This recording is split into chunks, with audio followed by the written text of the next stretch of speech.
વિશ્વ નેતા અને આપણા યશસ્વી વડાપ્રધાન શ્રી નરેન્દ્રભાઈ મોદીએ ગુજરાતને ઇનોવેશન અને ઇન્ડસ્ટ્રીઝ તથા ટ્રેડ અને ટ્રેડિશનલની ભૂમિ કહી છે.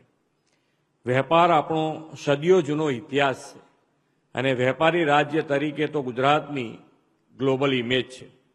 તેની સાથે સાથે આપણી મહાજન પરંપરા પણ સમયની સાથે આગળ વધતા ચેમ્બર જેવા સ્વરૂપે વિસ્તરી છે.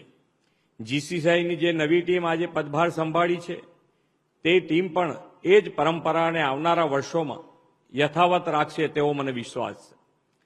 ખાસ અભિનંદન ચેમ્બરને આપવા છે કે વડાપ્રધાન શ્રી મોદી સાહેબે આપેલા સૌના સાથ સૌના વિકાસના મંત્ર સાથે સમરસતાનો મંત્ર પણ તમે સાકાર કર્યો છે. આ વર્ષે ચેમ્બરની આખી નવી ટીમ બિનહરીફ તરીકે થઈ છે એ સૌથી મોટી ઘટના છે. એ માટે પણ સૌને અભિનંદન. આદરણીય શ્રી નરેન્દ્રભાઈ મોદીના નેતૃત્વમાં વાઇબ્રન્ટ ગુજરાત ગ્લોબલ સમિટના આયોજનથી ઔદ્યોગિક વિકાસને નવી દિશા મળી છે અને Gujarat global gateway to the future બન્યું છે. નવા ઉદ્યોગો અને વિદેશી મૂડીરોકાણ માટે તો ગુજરાત બેસ્ટ ચોઇસ બન્યું છે. નીતિ આયોગના જાહેર થયેલા રિપોર્ટ ઇન્વેસ્ટમેન્ટ ફ્રેન્ડલીનેસ ઇન્ડેક્સ 2026માં ગુજરાત દેશમાં ટોપ પર આવ્યું છે. એપ્રિલ 2020થી ડિસેમ્બર 2025 સુધીમાં રાજ્યમાં ક્યુમ્યુલેટિવ એફડીઆઈ $73.9 બિલિયન આવ્યું છે અને ગુજરાત 2019થી ક્યુમ્યુલેટિવ એફડીઆઈ મેળવવામાં દેશમાં સતત ટોપ પર રહ્યું છે. રાજ્યના આ તમે સરખી તાળી મારી દેવી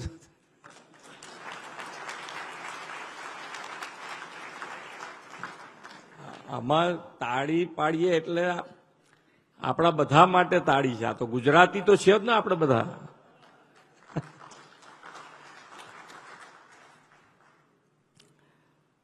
રાજ્યના ઔદ્યોગિક વિકાસમાં જીસીસીઆઈના અમૂલ્ય યોગદાન છે. વડાપ્રધાનશ્રીએ શરૂ કરાવેલી વાઇબ્રન્ટ ગુજરાત સમિટથી લઈને 4 રિજિયોનલ વાઇબ્રન્ટ કોન્ફરન્સની પણ સફળ બનાવવામાં જીસીસીઆઈએ ખૂબ સારો સહયોગ આપ્યો છે. ઉદ્યોગ જગતને રાજ્ય સરકારની નીતિઓ વિશે જાગૃત કરવા માટે અને બજેટ વિશે માહિતગાર કરવા માટે અવારનવાર પરિસંવાદનું આયોજન કરીને તમે સેતુરૂપ બન્યા છો. રાજ્ય સરકારને પોલિસી મેકિંગમાં ગ્રાઉન્ડ રિપોર્ટ અને ફીડબેક આપવાનું ખૂબ જ મહત્વનું કામ ચેમ્બરોએ કર્યું છે. ગુજરાતમાં પોલિસી આધારિત ગવર્નન્સનો મજબૂત પાયો શ્રી મોદી સાહેબે નાખ્યો છે. તેમના પગલે આગળ વધતા રાજ્ય સરકારે તાજેતરમાં જ નવી ઉદ્યોગ નીતિ 2026 જાહેર કરી છે. આ નવી નીતિમાં મોટા ઉદ્યોગોની સાથે એમએસએમઈને પણ ખૂબ પ્રોત્સાહન આપ્યું છે. પહેલીવાર ઉદ્યોગોને તેમના ઇન્સેન્ટિવ્સ પસંદ કરવાની જોગવાઈ કરવામાં આવી છે. નવી ઔદ્યોગિક નીતિ ગુજરાતને ગ્લોબલ ઇન્ડસ્ટ્રીયલ પાવર તરીકે પ્રસ્થાપિત કરવાનો એક રોડમેપ છે. મારો અને તમને સૌને અનુરોધ છે કે આ નીતિનો તમે અભ્યાસ કરી અને ખૂબ લાભ લો.